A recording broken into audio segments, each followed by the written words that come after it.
Hare Krishna. Today we will be going through chapter 5 Karma Yoga Action in Krishna Consciousness.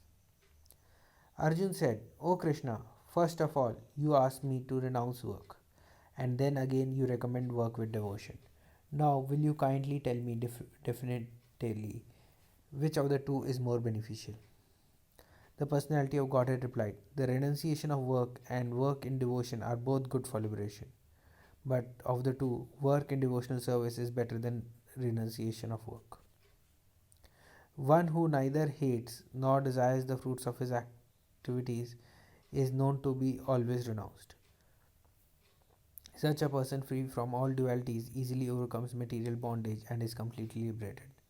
O mighty armed Arjun, only the ignorant speak of devotional service as being different from the analytical study of the material world. Those who are actually learned say that he who applies himself well to one of these paths achieves the results of both. One who knows that the position reached by means of analytical study can also be attained by devotional service, and who therefore sees analytical study and devotional service to be on the same level, sees things as they are.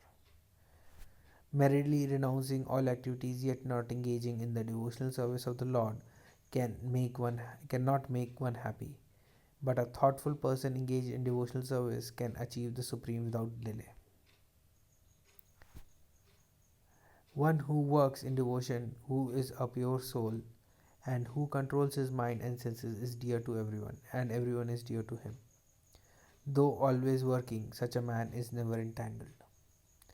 A person in the divine consciousness, although engaged in seeing, hearing, touching, smelling, eating, moving about, and sleeping and breathing, always knows within himself that he actually does nothing at all.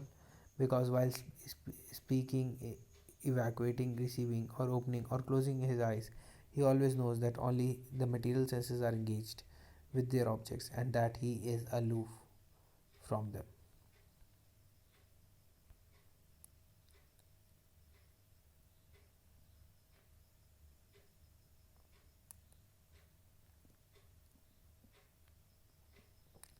One who performs his duty without attachment, surrendering the results unto the Supreme Lord, is unaffected by sinful action, as the lotus leaf is untouched by water.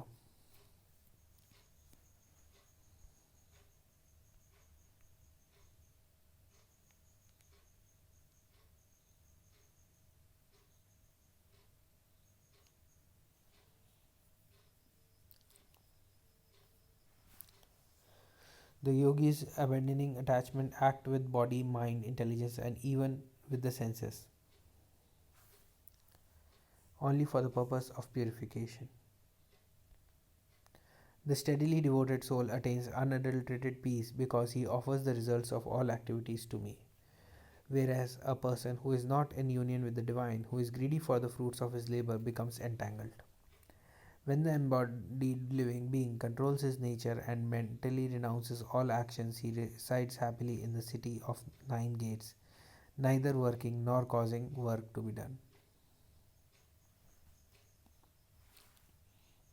The embodied spirit, master of the city of his body, does not create activities, nor does he induce people to act, nor does he create the fruits of action. All this is enacted by the modes of material nature.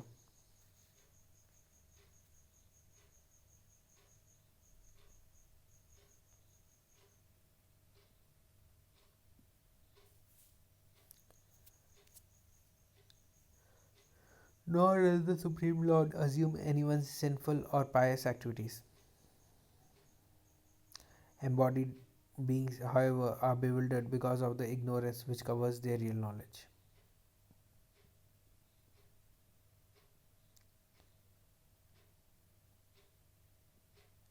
When, however, one is enlightened with the knowledge by which nescience is destroyed, then his knowledge reveals everything, as the sun lights up everything in the daytime.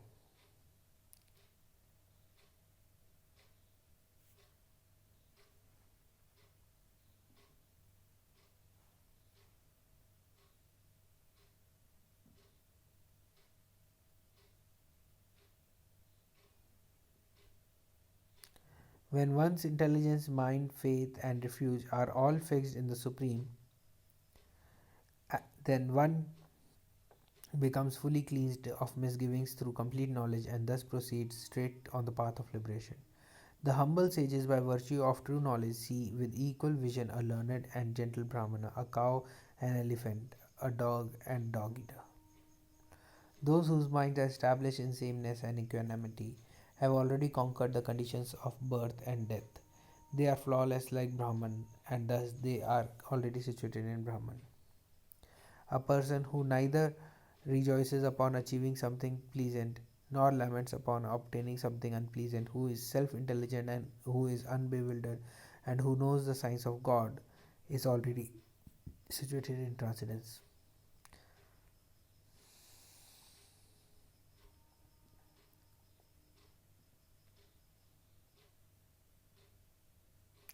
Such a liberated person is not attracted to material sense pleasure, but is always in trance, enjoying the pleasure within. In this way, the self realized person enjoys unlimited happiness, for he concentrates on the Supreme. An intelligent person does not take part in the sources of misery, which are due to contact with the material senses.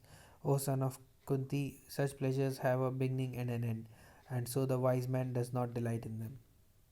Before giving up this present body, if one is able to tolerate the urges of the material senses and check the force of desire and anger, he is well situated and is happy in this world. One whose happiness is within, who is active and rejoices within, and whose aim is inward and is actually the perfect mystic. He is liberated in the Supreme and ultimately he attains the Supreme.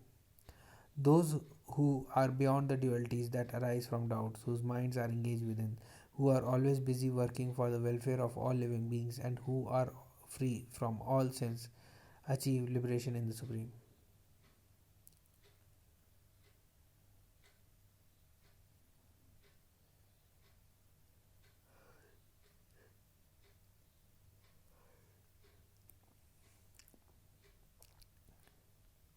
Those who are free from anger and all material desires, who are self realized, self disciplined, and constantly endeavoring for perfection, are assured of liberation in the Supreme in the very near future.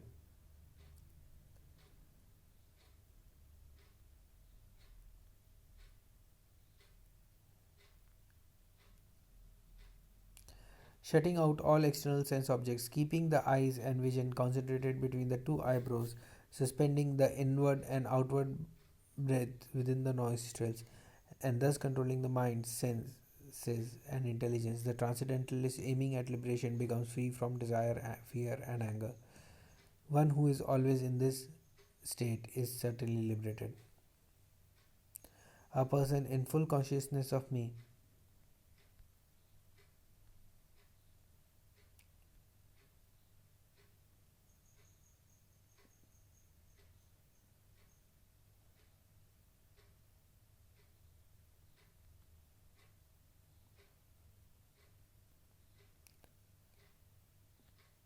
A person in full consciousness of me, knowing me to be the ultimate beneficiary of all sacrifices and austerities, the supreme lord of all planets and demigods, and the benefactor and well wisher of all living entities,